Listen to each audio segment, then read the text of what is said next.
नमस्कार साथियों, स्वागत है आपका हमारे चैनल सनराइजर्स में। अगर आप इग्नू के स्टूडेंट हैं और आप इग्नू की प्रिपरेशन कर रहे हैं तो आपको करना है सिर्फ एक छोटा सा काम।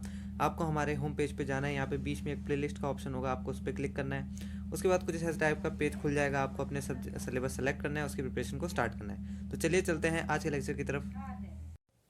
आज हम करने वाले हैं Kepler's laws of planetary motion से आगे के मोस्ट इंपॉर्टेंट टॉपिक्स को मैं आप लोगों के साथ शेयर करूंगा, जिन्हें आपको एग्जाम में जाने से पहले जरूर पढ़ना है। ठीक, लेकिन उससे पहले ये न्यूमेरिकल भी हमारा सॉल्व करना पूरा काम है, क्योंकि ये भी बहुत इंपॉर्टेंट न्यूमेरिकल है, क्योंकि इसमें कहीं ज़्यादा फॉर्मूले जो हैं इन्वॉल्व हैं। इसलिए ये एक अपने आप में ही एक इम्पॉर्टेंट प्रॉब्लम बन जाती है हमारे लिए।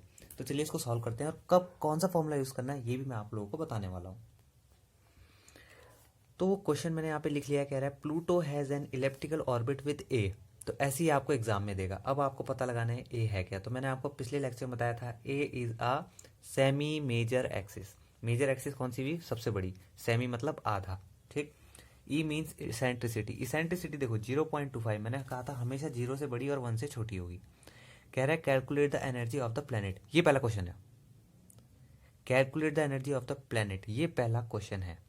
उसके बाद calculate the एपीहीलियन and perihelion distances. मतलब क्या है देखो, ये क्वेश्चन में यहाँ कॉमा लगे, इन कॉमा का बहुत तरीके से ध्यान देना।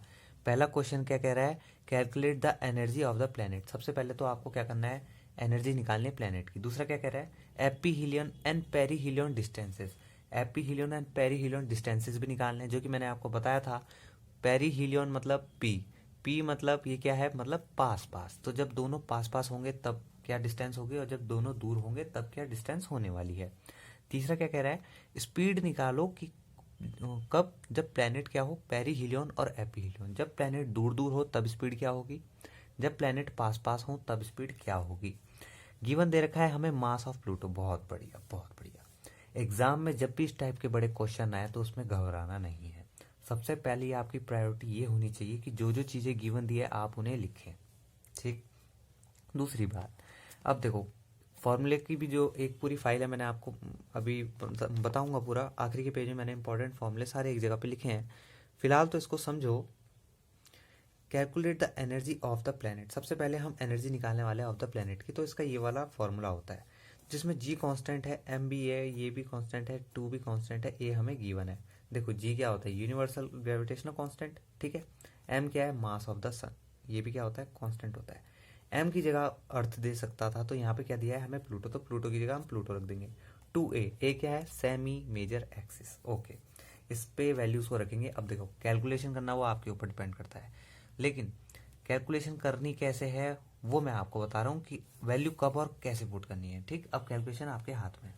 तो ये हमारे क्या हो गया? पहला क्वेश्चन हमारा खत्म। दूसरा क्या कह रहा है? एपीहीलियन और पेरीहीलियन डिस्टेंसेस निकालो। इससे पहले वाले वीडियो में मैंने आपको बताया था।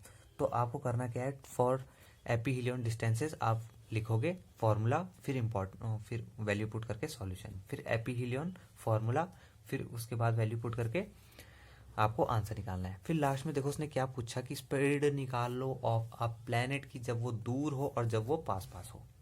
स्पीड का फॉर्मूला कुछ ये होता है, ये एनर्जी का फॉर्मूले से हम स्पीड निकालेंगे। यहाँ से हम वी निकाल लेंगे। वी का स्क्वायर है मतलब अंडर रूट आएगा। ठीक है। अब यहाँ पर वी है तो आपको करना क्या है, जरा ध्यान से सुनो। जब एपीहीलियन में जब आपको एनर्जी निकालनी है, देखो एनर्जी निकालनी है कब? जब दो जगह पे हो। कब? एपीहीलियन और पेरीहीलियन में। तो जब आपको एपीहीलियन के लिए एनर्जी निकालनी हो तो आपको ये पूरा फॉर्मूला दिखाई दे रहा है साफ दिखाई दे रहा है? हाँ बिल्कुल, बहुत बढ़िया। तो यहाँ पे देखो जी को तो यूज़ कर नहीं सकते, एम को भी आप चेंज कर नहीं सकते, ये एम भी वही रहेगा, ई भी वही रहेगा, एम भी वही रहेगा, लेकिन ये जो आर आपको दिखाई दे रहा है, ये आर रिप्लेस हो जाएगा आर ए से। कब? जब आप एपीहीलियन में स्पीड निकालोगे। जब आप स्पीड निकालोगे ऑफ अ प्लेनेट की एट अ पेरीहीलियन, तो ये आर जो है ये आर पी में बदल जाएगा। देखो देखो, आराम से सांस ले लो। मैं क्या कह रहा हूँ, क्वेश्चन में बोला गया था कि भैया एनर्जी निकालो प्लेनेट की, जो हमने इजीली कर लिया। उसके बाद क्या कह रहा है कि एपीहीलियन और पेरीहीलियन डिस्टेंस निकालो, जो कि हम इजीली कर लेंगे। उसके बाद क्या कह रहा है कि स्पीड निकालो ऑफ अ प्लेनेट की, जब वो पेरीहीलियन में और एपीहीलियन में हो। तो ये पूरा जो है फॉर्मूला ये तो कांस्टेंट रहने वाला है। ठीक है। तो ये जो फॉर्मूला है ये तो पूरा कांस्टेंट रहेगा, लेकिन यहाँ पर जो चेंज होगा वो ये होगा। तो एपीहीलियन के लिए एपीहीलियन वाला फॉर्मूला आएगा यहाँ, और पेरीहीलियन के लिए पेरीहीलियन वाला फॉर्मूला आएगा यहाँ, ठीक। तो यहाँ पर जब आप फॉर्मूले की वैल्यू पुट कर दोगे तो V निकल जाएगा, यह इसको आप VP से डिनोट करोगे जब आप पेरीहीलियन के लिए निकालोगे, और इसको VA से डिनोट करेंगे जो आप एपीहीलियन के लिए निकालोगे। फॉर्मूले मैंने बता दिया, कैलकुलेशन आप पर डिपेंड करती है कि कैसे कैलकुलेट करते हो। नेक्स्ट चलते हैं। नेक्स्ट आपको दिख रहा होगा Kepler's law of planetary motion. तो ये तीनों लॉ इंपॉर्टेंट है, 3 मार्क्स में पूछ लेता है, तो ये तीनों आपको लिख कर आने हैं, जिसमें से सेकंड वाला मैंने आपको प्रूव करके बताया था, फर्स्ट वाला भी मैंने आपको बता रखा, और थर्ड वाला भी आप पढ़ोगे इजीली समझ में आ जाएगा। तीनों जो लॉ है बहुत ही ईजी है, ठीक। तो ये तीनों भी इंपॉर्टेंट है, 3 मार्क्स से पूछता है। अब चलते हैं आगे। तो ये वाला आपको क्वेश्चन दिख रहा है, ये भी काफ़ी इंपॉर्टेंट है, कभी कभार कॉम्बिनेशन बना के देता है। 3 मार्क्स इसके पूछ लेगा और इसमें ये जोड़ देगा 1 मार्क्स, मतलब 4 मार्क्स का क्वेश्चन बन जाता है। तो देखो उसको करना कैसे इंपॉर्टेंट है, तो बता रहा हूँ। Calculate the time period of a comet Hale Bopp about the sun given that the length of the semi major axis of the orbit is this. ठीक है, क्या गिवन दिया है? सेमी मेजर एक्सिस, जिसको हम किससे डिनोट करते हैं?